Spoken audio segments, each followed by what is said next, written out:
biggest mistakes of engineers that you see the most often, most frequent mistakes, is they try to automate and optimize a process that just isn't even necessary. What I do is I look at like what percentage of time do I spend doing value-added things for the customer versus what percentage of the time do I spend doing things that are non-value-added. So there's non-value-added but necessary, for instance, taking their phone call, and then value-added. And when I do that, usually I find that we're about 10% efficient in our company. And then I set a target. I might want to get to 15% or 20% or 25%. With the mindset of, I'm going to buy this business, I'm going to improve like all areas as I possibly can. I'm going to grow this business. I'm going to add all this bottom line to it. And then I'm going to sell this business to a private equity fund or whatever it might be.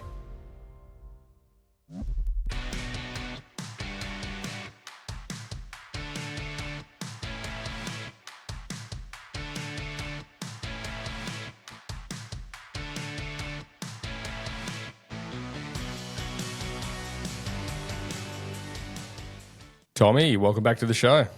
Hey, Matt. Glad you had me back. What's this shirt you're wearing? Plumbing specialist. Oh, it says I'm a plumbing specialist because miracle worker isn't an official job title. That's so good. Classic. Where'd that come from? Oh, it's my company's. So this is Lee's. We made shirts. We said, look, we got to make shirts that don't just have your logo. No one wants to wear someone else's logo around all the time. Right. So we made a bunch of shirts that look kind of cool. We had one that says HVAC, but it looks like ACDC, with the font and that like a bunch of cool stuff like that. AD. What? I've seen a few versions of that. AD, HD. Yeah. Yeah. So we try to give shirts that people are going to wear during the week and for fun, and not just something that they might wear to the gym once or twice and throw it away. Nice. So for you guys that are just tuning in, Tom has been on the show a bunch of times now, just recording episodes around the general concept of like acquisition, like when to buy, when to sell, when to hold, when to grow, so on and so forth. This is the last recording of that, but this isn't actually the last episode. We sort of jumbled around the order a little bit. But anyway, regardless, you're joining us today for the episode where we're talking about how to grow your business for a potential sale or to retain the profit. So essentially, we're going to be talking here about, well, what does exit look like for you and what's the actual goal for you and your business? Before we jump in, I just do want to make a bit of a time-sensitive note here. There is an event coming up in Australia, which is going to be put on by the Giants at Service Titan, which Tom is what's your role there? My official title is Vice President of Customer Experience, but I basically represent the contractors to the executive team. Yeah, sure. So Tommy's on the board there for Service Titan, and they're going to be bringing out a bunch of amazing speakers to the shores in Sydney for an event which is going to be like none other. That's kicking off in April. So there's going to be more information on that available on the website. I'm still waiting for that for the information page. However, head across to the siteshed.com. You'll be able to get to that from the homepage. Once we have all that information, we'll link directly to it. Thoroughly encourage you guys to come to that. Is that specifically designed really for plumbing, HVAC, electrical, lawn care, those type of businesses? Yeah, so it's designed for basically trades businesses. So plumbing, HVAC, electrical, roofing, garage doors, you name it. Cool. All right, awesome. Can't wait for that. I am locked in for that event myself. I'll be down there the whole week, which will be great to hang out with you guys, and hopefully we'll see a bunch of you at the event. But anyway, we won't go too much into your history, Tom, because we've got podcasts on that, and I'll link to all that in the show notes, guys. So when you head across to the siteshed.com, type in Tom Howard, and you'll be able to see all the podcasts that have happened with him. However, I will say this, Tom is a tycoon when it comes to trade businesses. Thanks, and the scale of these conversations that we've been having is just incredible, really. And I encourage you guys to just go and absorb all of them. And I also would like to send you guys over to howarddeals.com and check out their podcast, the one that Tom does with his sister, because that is also a fantastic podcast. And I have been tearing through those. Or it looks like you're behind the 8 ball on those ones, mate. What's going on? Yeah, I need to post some more pretty soon. They're great. They're a really good podcast. So anyway, we're bringing it full circle today, Tommy. This is, how to grow your business for potential sale or grow it to retain the profit, whatever that looks like. Over to you. Yeah, I think a lot of times I buy businesses to sell businesses. And when I get in a lot of these companies, a lot of the private equity companies want to come and buy something that is strong and healthy, and they can see consistent profits on. If you're looking to sell your business, you want to make it look strong and healthy and show profits on it. In a lot of cases, you're starting out, it's not looking as strong and healthy as you want it. And so we want to talk about that a little bit today. Additionally, when I tell people, they ask me, hey, if I'm going to sell my business, how should I treat my business? I said, you know what? Treat it as if you're going to run it for another 10 years. And that way, when you sell it, whoever's buying it is going to get something relatively solid. And additionally, you never know if your deal goes through, falls through, and doesn't go through, then you want something that's going to be strong and profitable and a long-term strong company. So I know a bunch of people that have been through this process of their business potentially going to be acquired. The acquisition fell over, and off the back of it, because they had to deploy all these systems and processes into the business to make it acquirable, their business was just so much better off the back of it. And as a result, I didn't even want to sell it then. And that's probably where we're heading with this too. Like that, those options of like, do you want to sell it or do you want to stick around and retain the profit? Like whatever that looks like. Yeah. It's interesting. I noticed though, you just got to get there and just start taking your business seriously. And I think a lot of people, when they start thinking about a sale, they start taking it seriously. And then that's when they start realizing, hey, this is actually a pretty good deal. Anyway, so when I look at that, a lot of times people, they think that in order to make money, they just have to stop spending. And they always want to do the cheapest of whatever everything is. And usually when we do that, we cut like rent costs. Oh man, if I can save $500 a month on rent because I get a smaller place or whatever, or I negotiate for 5 hours with my landlord, it'll make things cheaper. Sorry for ruining the sound over here, guys. It's I'm in Hawaii right now, and there's cars driving around in the background, and it's kind of loud. But anyway, a lot of times that $500 a month in rent is cheaper, so you get a smaller place or whatever. It usually slows your business down more than it helps you save money. And that $500, if you had a business that was slightly bigger and had more space and you could grow into it, especially if you know your capabilities and how you can grow your company, a lot of time your company's going to grow into that and get stronger and faster. And the benefit of that is a lot more profit to your bottom line. But people are so into looking at little pieces and little nuggets. I mean, if that was the case, iPhones cost a lot of money. Smartphones cost money. Why don't you just go back to a flip phone because they're a lot cheaper? And they'd say, well, of course I couldn't do that. I couldn't, do my paperwork on my device. I couldn't do anything. And so, well, yeah. So the $100 a month or $200 a month or whatever it is cheaper to like go to a flip phone isn't worth it, right?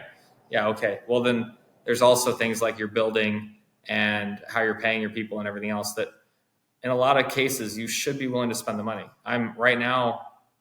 I've got a company I just bought in Phoenix, Arizona, and we're going from a $3,000 a month rent to $6,000 a month. And we haven't added a single dollar revenue, but I know that I'm going to grow into that building very quickly, and I need to get the space. I need to go and move quickly. So I think first of all is don't go into your business to make more money just by cutting, blindly. There's some things that's not worth cutting. What are some of the things that are worth cutting? Because I know, like you've said this in the past, where essentially when you go to buy a business, you look at the top line. What's the actual revenue? Because you know that once you can plug your system into that, you can reduce a lot of the costs.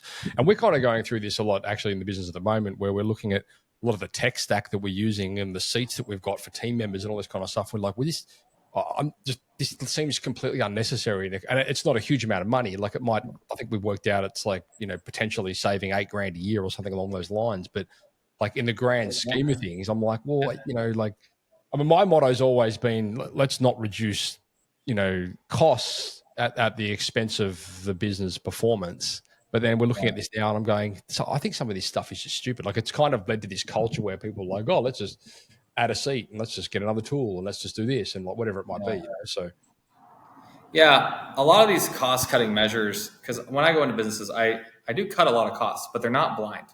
I don't go and, cut rent expense unless it like makes sense. And we just have this giant building that we'll never grow into. The market doesn't support it.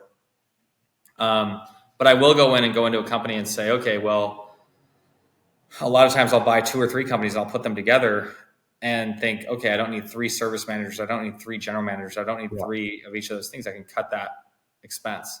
A lot of times in companies, we have reporting structures that don't make sense. So I've got this level of general manager, then below them I have a service manager, then below them I have a field supervisor, then below them I have these people in the field. And Elon Musk made a great point. He said, if you have like a rowing team, right, and you have 2 teams rowing a boat and they're trying to race each other, he said in the joke, it's a Japanese rowing team versus an American rowing team. He said the problem with the American economy was this. On the Japanese rowing team, you have 8 people rowing and 1 person steering and guiding. And he said, and then the American team, you have 8 people guiding or steering and 1 guy rowing. Yeah. And then when the Americans would lose, they'd get mad and they'd fire the rower. Because clearly he wasn't doing his job. And it's so true. I mean, in these companies, everyone wants a job where you just sit around and do nothing. Yeah. And so they keep making positions for themselves. And when you go into a company and you ask them to cut their costs, all of them are going to say that they can't cut. Like they've just gotten to the bare minimum they can get to. And usually I found that in that time, I can usually cut about 40% past that and be just fine. So it's a lot of times with labor and things, I find that we have a lot of processes that are just, first of all, unnecessary. I mean, the first thing you can do, and that's another thing that Elon Musk said, he said one of the biggest mistakes of engineers you see the most often, most frequent mistakes, is they try to automate and optimize a process that just isn't even necessary. Right. So a lot of times don't automate processes or try to like spend time fixing a process that just isn't even a necessary process. We had somebody that literally updated all of our forms and made sure the forms were updated and made sure, language was updated on there and they were all clear and everything else. And we had 54 forms inside our company, a form for this, a form for that, a form for whatever. And this is before we got on ServiceTitan, because ServiceTitan, you can have digital forms and it's pretty easy to keep them up to date. And then you can force them to be filled out when you get done with the job. But before that, when we're in the days of paper forms, we got in there and I realized I can consolidate most of these and get rid of most of them. And I can get it down to like 4 or 5 forms for the whole company, down from 54. And then we didn't need that person that was updating the forms all the time and using Microsoft Visio and all this other stuff. So a lot of times you can just get rid of all that stuff. Yeah. So I think. So do you typically advise that to happen through like an auditing sort of process, or? Yeah, what I would do is I would go into my company and I'd sit down and look at the actual things that generate value. And if you want to learn a lot on this, look up lean management. The Japanese came up with it. Back post World War II, it was actually Americans with Japanese combined. It was a American general was out there. That was, wasn't it? I think I read this. Just for the car manufacturing, and then they ended up selling it to like, Ford or something. It's all through the United States now. Every single manufacturing company knows about lean process management and lean manufacturing. It's called lean management now because it's not just for manufacturing anymore. But bottom line is Toyota mastered it, and there's a book called The Toyota Way. And they spend a lot of time figuring out how to constantly optimize.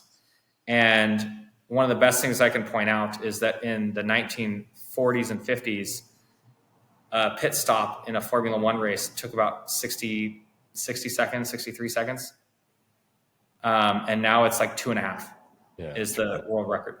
Ferrari broke the record.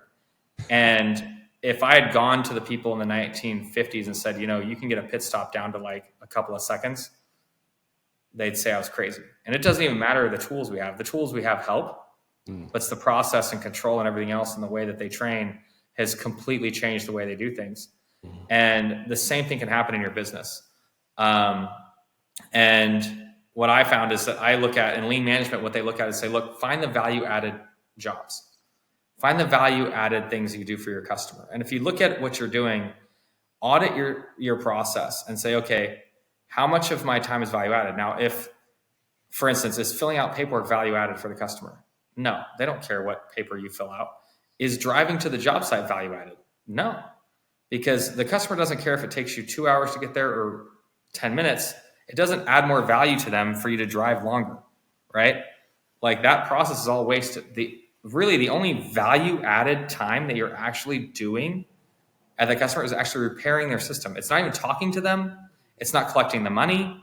It's not anything. Like fixing their problem, whatever that is value added. And so what we look at, and not even getting lunch, driving to the shop, taking their phone call, anything else, because the reality is, would a customer like to just not even have to call you? Would they like to just automatically that their system is broken, you show up to their house? Sure, perfect world. It's impossible right now. We haven't figured out how to do that, but it's not value added for them to have to pick up the phone and call you and talk to you either. So what I do is I look at like what percentage of time do I spend doing value added things for the customer versus what percentage of the time do I spend doing things that are non-value added. So there's non-value added, but necessary.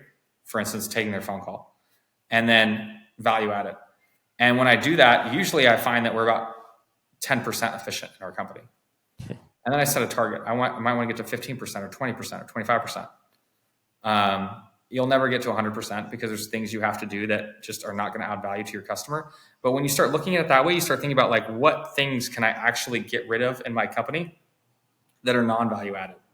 And you have to open your mind to it. Like literally driving there to their house is not value added. So you start thinking, oh man, what if I had better ways of stationing people around the city in order for like someone to get there really quickly, and that reduces drive time?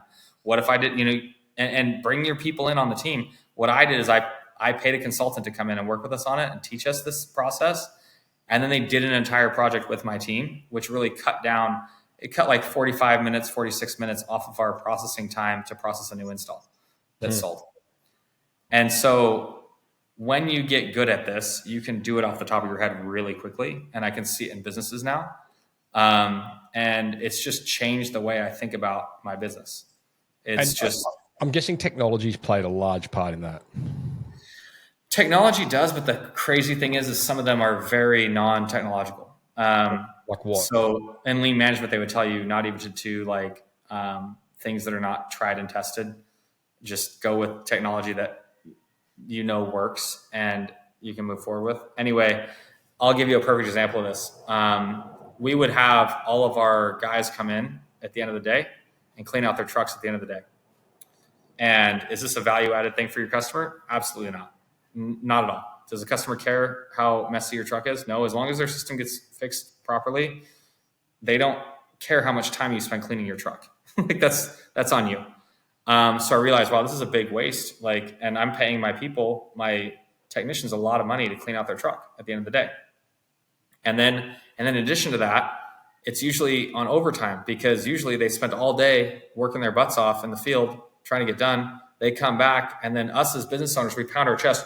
Yeah, I'm going to make all my guys clean out their own trucks because that's their responsibility, and they need to, take pride in their work, and a bunch of BS that is just stupid. A bunch of pride. Anyway, so now you have your most expensive employees usually driving back to the shop. Then they're getting out of their truck and cleaning the truck at the end of the day while on overtime. So now they're the most expensive employees times 1.5x in California, sometimes times 2x, cleaning out their truck, doing one of the most mundane, useless jobs out there. And then they get done, and by the way, they're exhausted. Sometimes it's like 40, 42, 43 degrees Celsius outside, and they're just exhausted, and now they're cleaning their truck, and so they hate life. And they finally get done, and they go home, and then they get to work the next morning. And then, oh, by the way, now they have to restock their truck the next morning from everything that isn't in there. So now they have to go get parts and everything else and load it for the next day.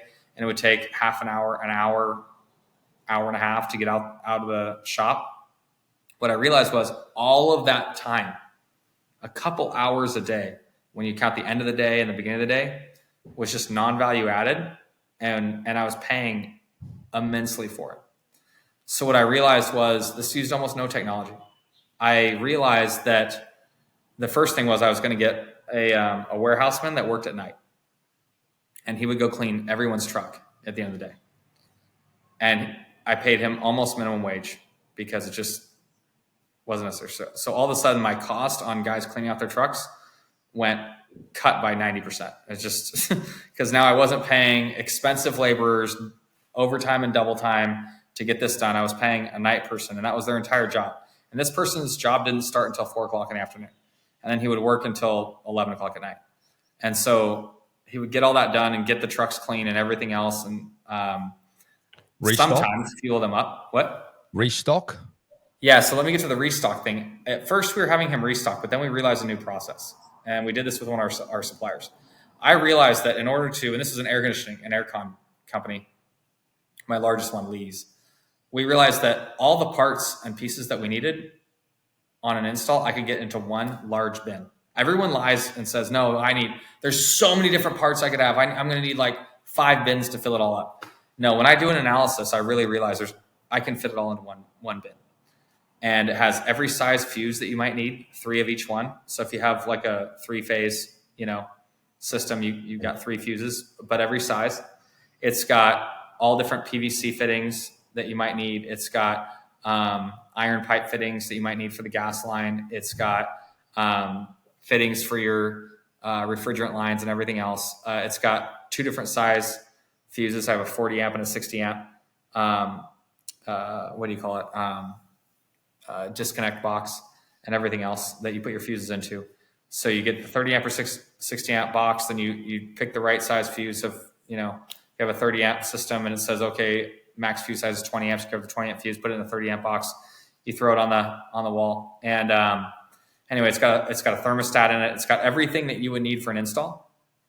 And we had our suppliers actually stock that, because now it's also non-value added for my warehouseman to go stock that box.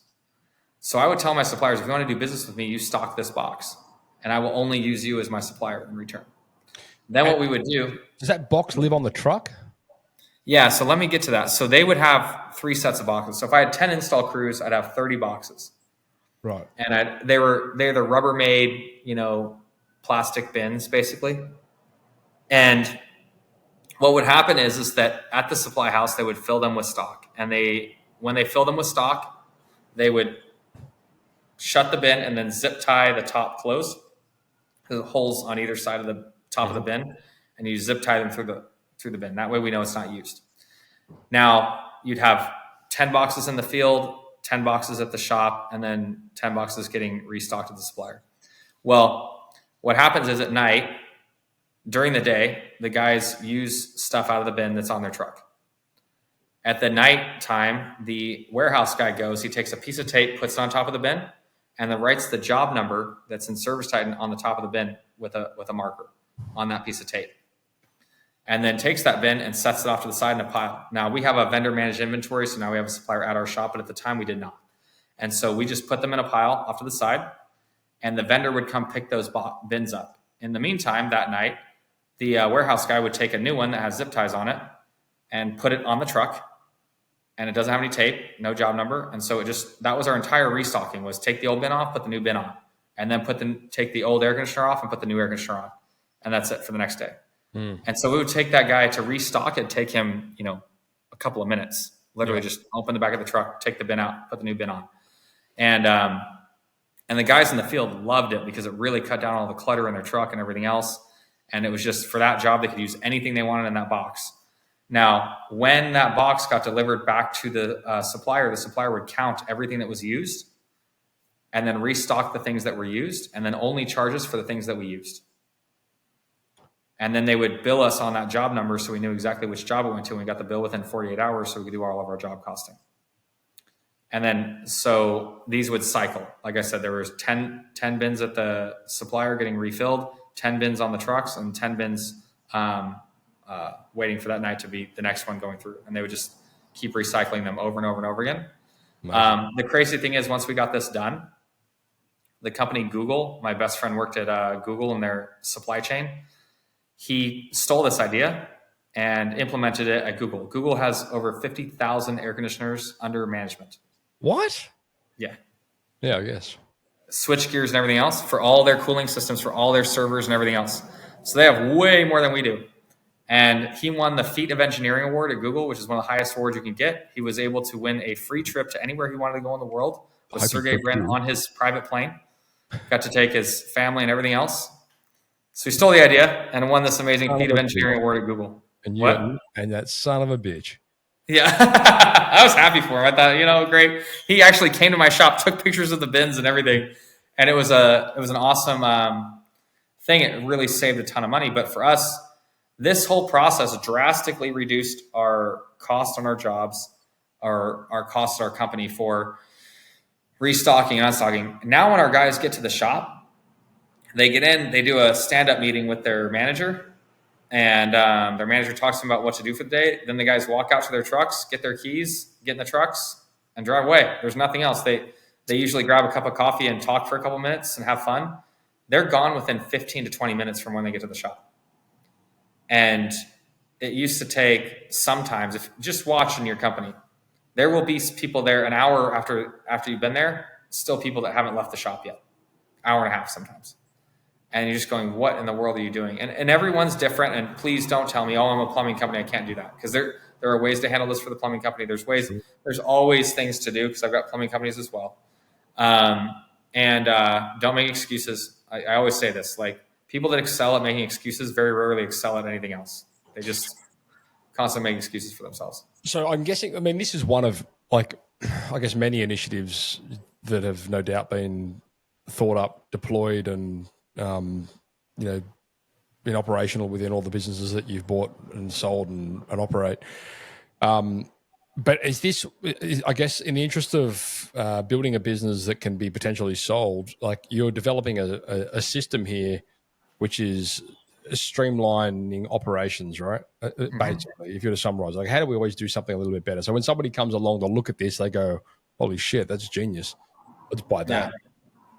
Yeah, and quite frankly, when private equity companies come and want to buy your business, they're buying all the processes and procedures within them. Sure. So if they've got 5 or 6 other shops and they think, gosh, I could implement that at all my shops. Right. I say, well, sure you can. Just buy my business first and I'll go implement it at every other shop. Right.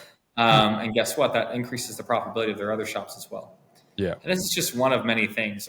I started realizing that, we can just get rid of this whole process of counting everything on the truck every night and having the warehousemen go and refill it, or people filling out paperwork in the field on what they use and what they didn't use. In that case of that bins, that was no technology used. Yeah. I mean, the technology of a piece of tape with a marker, the technology of a zip tie through the side. I mean, there's some times where it's just faster and cheaper to just build things without technology that don't require it. Yeah. And there's other times, where technology just does make sense. In the case of, automating marketing and that kind of stuff, ServiceTitan does that through its technology, and so we can win. But there's other times where it's just not even necessary. You just have to think it through. So when you go through this process and you make transitions like this, and the immediate result is an increase in production, an increase in profit, and things like that. Increase employee happiness. Could you imagine? The guys don't have to clean out their trucks anymore. Culture. Like, is there like part of that? You tell me, like, when you buy a business, you're typically looking to buy a business, build it up, and then part of your model is to sell that business, typically. Is that right or no? Yes, absolutely. Yeah, okay. So, like, you're going in at the ground level there with the mindset of, I'm going to buy this business, I'm going to improve, like, all areas of it as I possibly can. I'm going to grow this business. I'm going to add, like, all this bottom line to it. And then I'm going to sell this business to a private equity fund or whatever it might be. Okay. As part of that journey, then you're like, okay, cool. Well, wow, our profits, like our profit margins of, like, this is become a serious cash cow. Is that ever a consideration for you? You're like, you know what? Maybe I'm just going to hang on to this. Yeah, I mean, Lee's this year will probably do 30 million in profit for the year, and I own half of that. Yeah. I promise my people that, hey, we're going to sell, and I will not let them down on that promise. But is that in their interest for you to sell? It's getting hard. What? Is that in their interest for you to sell it? Absolutely. Right. Because they'll get margin or 20, whatever? Or 27 of them have equity in the company. Sure. Okay. So yeah, it definitely is in their interest. Plus, even the ones that don't have equity, when you take on a financial partner, like a lot of times the company grows a lot, you have more opportunities to grow. I tell everyone this, that, these companies stop growing, and Keith Mercurio, who's actually lived in Melbourne, by the way, back in the And he's day. coming to the event, and he's Yeah, coming he's on the coming to the event. podcast. Yeah. Spoiler alert, he just contacted yesterday. So Oh, great. shout out to Auntie Ellen, Yeah. who's turned the wheels on that cog. Right before I got on this meeting, I was on a meeting with him, and Oh, right. he said, you have a moral obligation to your employees to grow your company.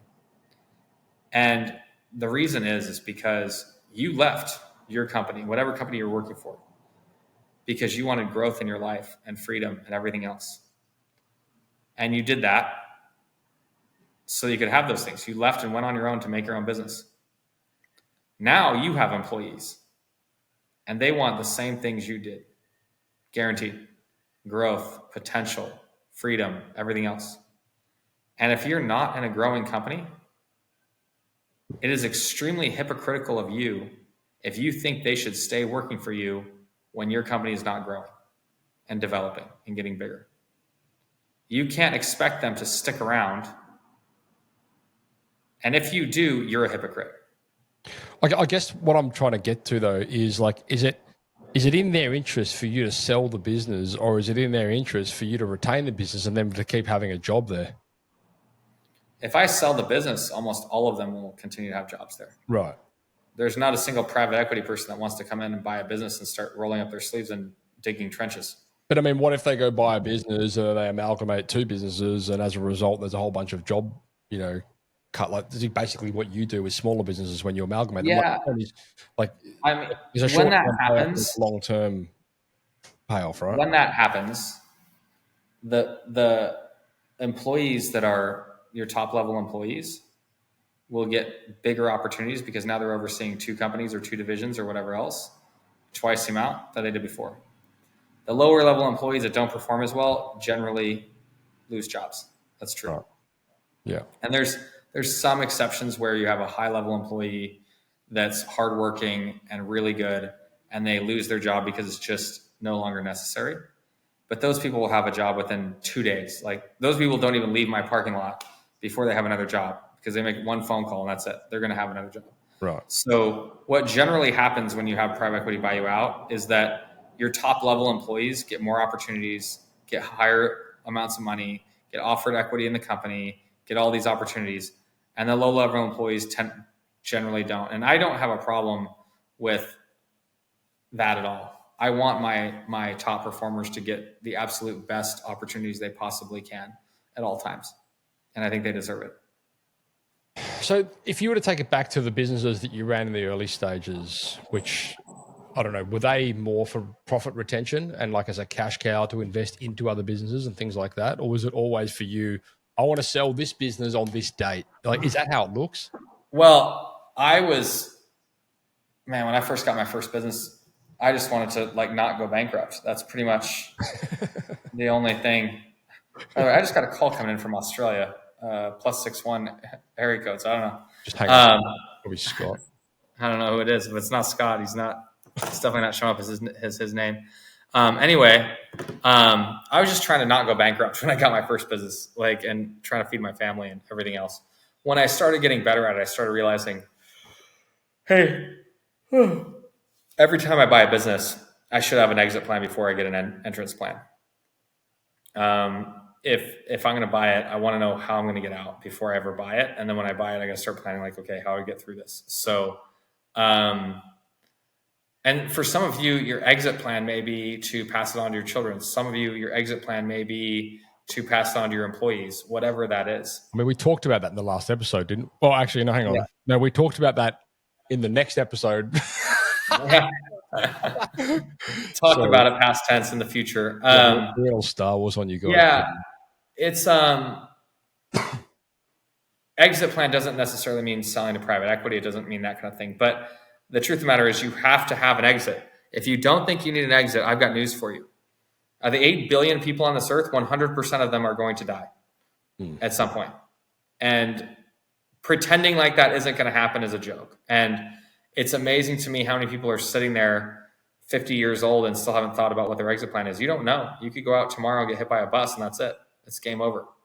So what does that look like? How do you design that exit, like that exit strategy? Like, well, when I'm going into it and each one of these things, I might have a strategy where, hey, on this particular, I knew when I bought the Vegas companies, the first ones I bought, Fetch a Tech,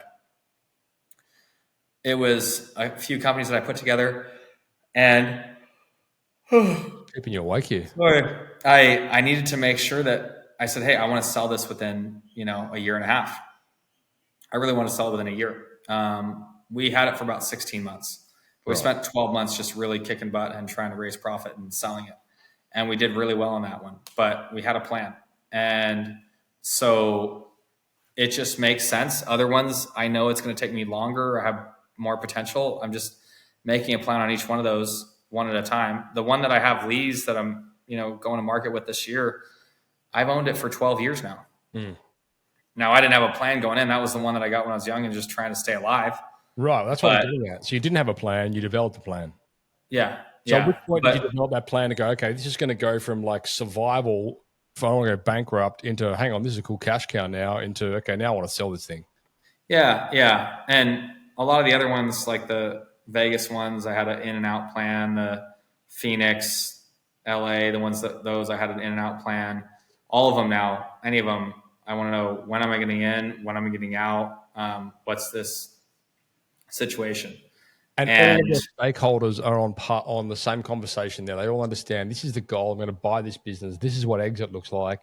This is what we're going to be doing. It's going to be an 18-month roadmap. We're going to sell the thing, and here's the equity kickbacks if we do, whatever. Yeah. And my personal style is, for most companies, they're terrified of their employees finding out they're going to sell and all this other stuff. I shout it on the housetops. My sister works at my companies and literally tells them every day, this is what we think the stock price will be based on our current earnings. This is where we're going. This is what we think we should do. Everyone in the whole company knows the path, and they've all been prepped on it. They all know that like this isn't a plan to like get all of our employees fired. They know all those things.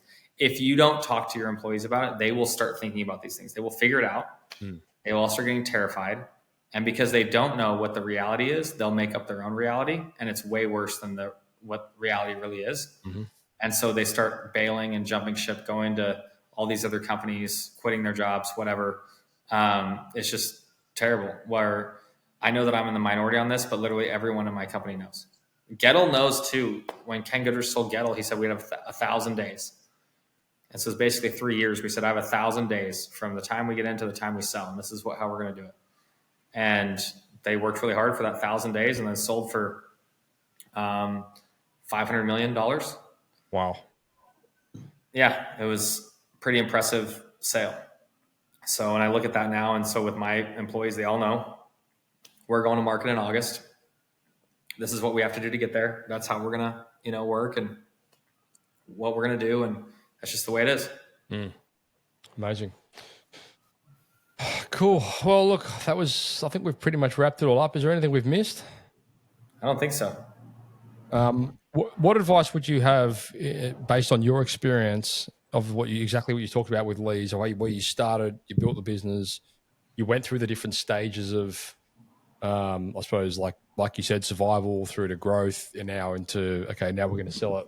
What are some of before we wrap up, the key things that you would say you need to dial in the space of defining your plan, and then like creating a safe, secure place to be able to communicate that to team members in the interest of transparency and, team culture and so on? Yeah, I tell people this, first of all, is that you start off with education and make sure that they understand what financials are and they understand financial backing. We talked about it in some of the other episodes. Yeah. The critical piece to that is teaching them and then giving them the budget. And so they know the revenues, the cost of sale, the gross margin, the overhead, the net profit, and where that's going and what that plan is. After that, you can give them realistic ideas of how you want to structure this to get to where they need to be. You should incentivize them so that they have a reason to follow the plan and say, okay, if we hit this much net profit, then this is the bonus that all of you guys are getting.